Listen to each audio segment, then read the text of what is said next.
Yes po, totoo po yun. At ako po ay proud talaga. Proud at masaya po ako na yun, magiging ano na tayo, magiging tatay na po ako. And hello guys, once again, welcome back muli sa ating YouTube channel. Panibagong araw at panibagong reaction video na naman po tayo. So unang-una sa lahat guys, gusto ko lang kayong pasalamatan sa inyong walang sawang pagsuporta sa ating channel at sa ating buong Team Kalingap. Maraming salamat. So this is it na nga, no? Sabi nga ng iba, the long wait is over and finally, ang pinakahinihintay para matuldukan na ang isyu na ito. So Kalingap Dan, umami na sa wakas. Sa almost 1 week na haka-haka, mga samut-saring opinion na baka ito daw ay scripted or baka ito daw ay chismis para lang magka-views, no? So dito, nabigyan na tayo ng kasagutan, no? Lahat pala ng chismis na yan, lahat pala ng mga haka-haka na yan, is totoo pala talaga lahat. Dito nga po sa live ni Kalingap Dan, walang paligoy-ligoy, na inamin niya na totoong nakabuntis siya. No, dito humingi rin siya ng pasensya sa lahat ng mga Danjoy supporters, no, at especially sa mga sponsors. Mamaya ng konti guys ay ating ipapanood ang video clip na nakuha po natin doon sa kaniyang live. Pero bago ang lahat, baka gusto mo ng ganitong klaseng reaction video about Kalingap, about sa mga love team, huwag kalimutan mag-subscribe sa ating channel. Paki-pindot ang notification bell para every time mag-a-upload po tayo, updated po kayo. At higit sa lahat, palagi nating suportahan ang pinakaama ng Kalingap na si Kuya Bal Santos Matubang, Ate Edna Vlog, Kalingap Rab, at syempre si Jack Matubang. Suportahan po natin ang ating Keyboys, Kalingap Partners, mga charity vloggers sa Pilipinas na handang tumulong sa ating mga kababayang mahirap. Ayan, bago natin mapanood is gusto ko lang kumustahin ang ating mga Kalingap supporters, especially ang mga Danjoy supporters. Kung handa na ba kayong mag-move on? Nakapag-move on na ba ang lahat, guys? Ayan, so dapat talaga mag-move on na po tayo. So ngayon ay panonoorin na muna natin ang video clip na ito at saka magbigay pa tayo ng ating opinion pagkatapos nito. Salamat po na naintindihan niyo po ang aking nagawang kamalian. Siyempre hindi tayo perfect. Marami tayong nagagawang pagkakamali. Pero ito ay inaamin ko at hindi ko na po tinatanggi. At talagang inaamin ko na nagkamali at nasaktan namin kayo. Kaya sorry po at pasensya na. Actually po, hindi po ito sapilitan. Yung love team po ay hindi yan sapilitan. Lahat po yan ay may mutual decision po. Si Kalingap Rab, bago gumawa ng hakbang, bago po gumawa ng gagawin namin, ay meron po kami mutual decision dyan. Tinatanong ni Kalingap Rab kung okay bang gawin, kung okay ba sa bawat isa yung mangyayari. So, hindi po yun sapilitan, hindi yun ganun. So, sana mag-move on na po kayo. Huwag na po kayong paulit-ulit. Tapusin nyo na yung problema nyo sa ganyan. Sinabi ko na yung totoong sagot. So, moving forward na po, magpo-focus na ako sa akin charity. Yun na lang po. Matira na lang po ang solid talaga. Yung talagang sumusuporta, hindi lang dahil sa kilig. And sa rules pala nun, totoo naman po yun na rules, bawal mag-love team ang walang girlfriend.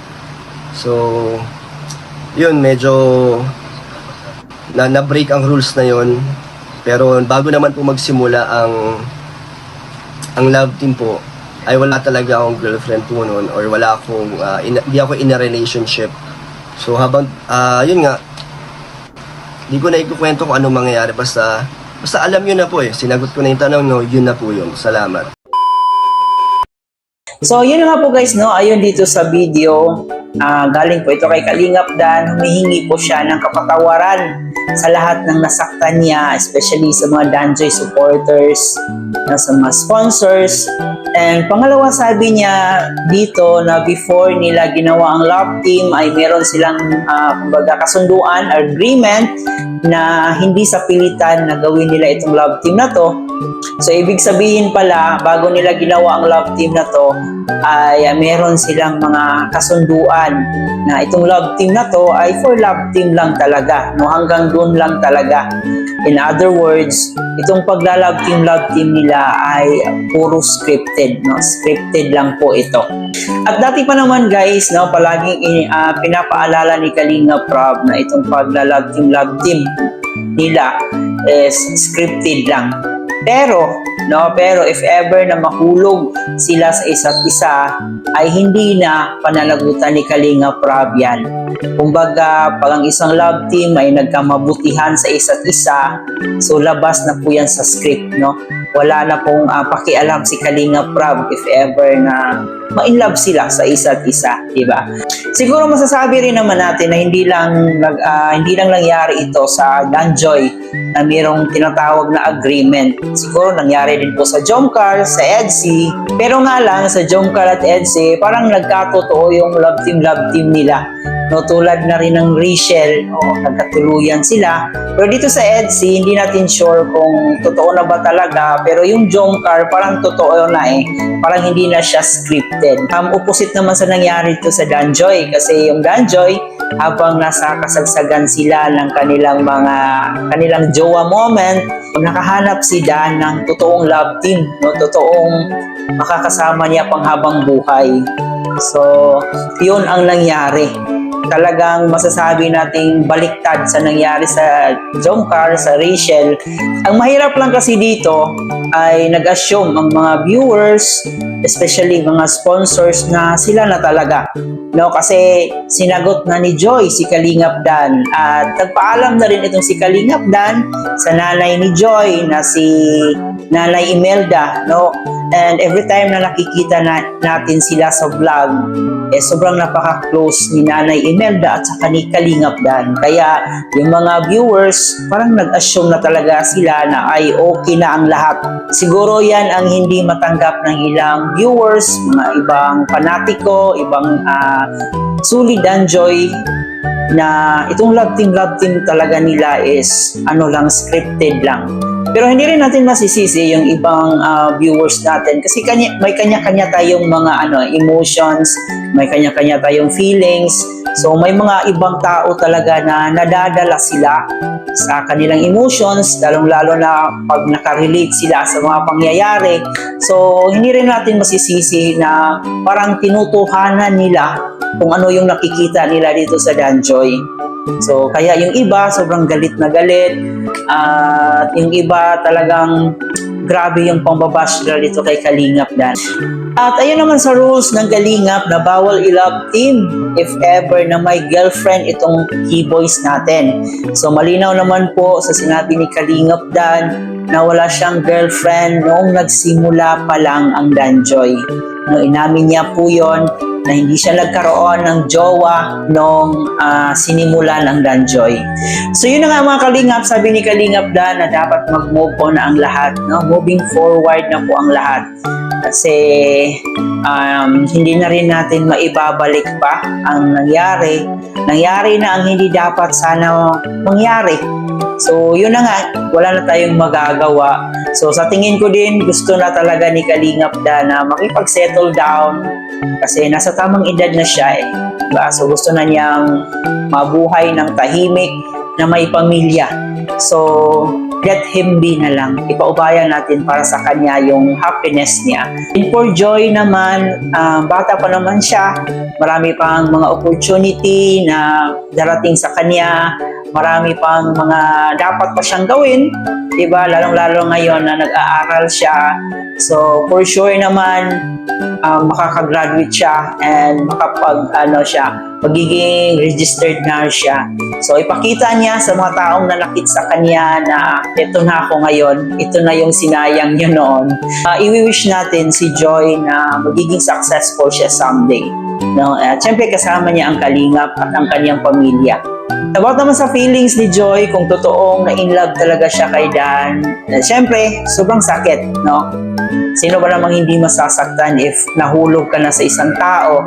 Kasi, yun, hindi rin naman natin maiiwasan na ma-inlove.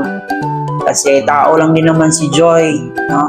Sweet din kasi si Dan, no? Yung tipong pa-fall, si Papa Dan. Nung nakita ko yung part 34, sobrang ano siya eh. Parang hindi siya makapagsalita, na gusto niyang umiyak. So, yun ang nakikita ko kay Joy na talagang nasasaktan siya sa pangyayaring ito. At ayun, ipag-pray na lang po natin na malampasan itong pagsubok na ito. Na malampasan ito ni Joy, makalimutan niya lahat ng mga sakit na nafe-feel niya ngayon. At kay Dan naman, i-wish na lang natin na magiging maayos ang buhay niya, lalo na ngayon na magiging ama na siya. Siguro madali sabihin ang salitang patawad, pero mahirap talaga malimutan, mahirap makalimot. Pero alam natin na darating talaga ang araw na maghihilom ang mga sugat na kanilang nafe-feel ngayon. Yun nga, let's move on and forgive na lang mga kalingap.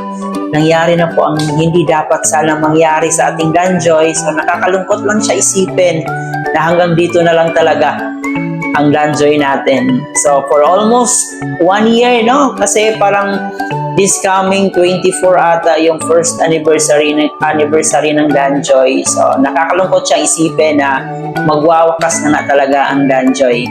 So yan, marami sa ating mga sa ating mga kababayan na medyo hindi sila satisfied dito sa nagiging pahayag ni Kalingap Dan, pero opinion niya po yun at yun sabi niya wala na po siyang ibang sasabihin pa.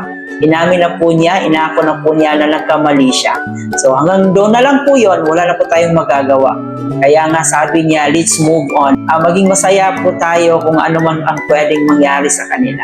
So yan mga ka-Danjoy, mga Kalingap supporters, maraming salamat sa pagsama sa ating reaction video sa araw na to. Baka nakalimutan nyo mag-subscribe. Please don't forget to hit the subscribe button. Muli po guys, hanggang dito na lang. Ito nga po pala si Chloe TV. Thank you for watching.